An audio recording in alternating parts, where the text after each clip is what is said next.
All right, let's go ahead and take a look at this new problem set. With this first one, we're introducing a new topic of density. And density in this textbook is represented by the Greek letter rho, R-H-O. It's kind of like a lowercase p with I guess, a fancy little tail that's meant to be for density. And density comes from mass divided by volume. The units can be a lot of different combinations. We're going to see at least four different sets in our work today.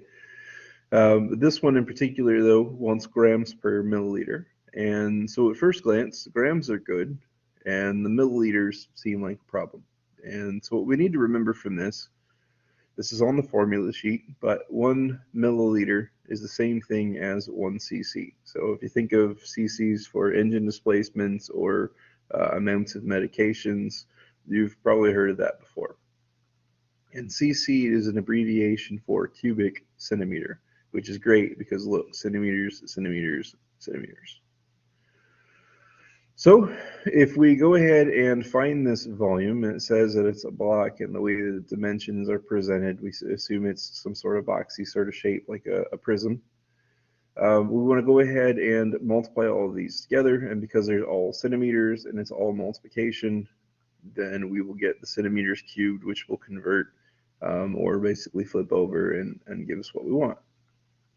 So from here, this is going to be 3.425814 cubic centimeters as it stands, but remember, by definition, those are the same as milliliters. So it's free. You don't even really have to set up or do anything.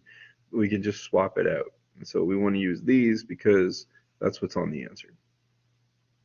All right, then now, the mass we've had sitting here the whole time, 8.51 grams, and the volume, 3.425814 milliliters. Guess we can swap those out.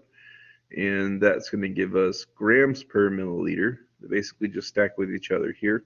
And then dividing out those numbers overall gives us about 2.48.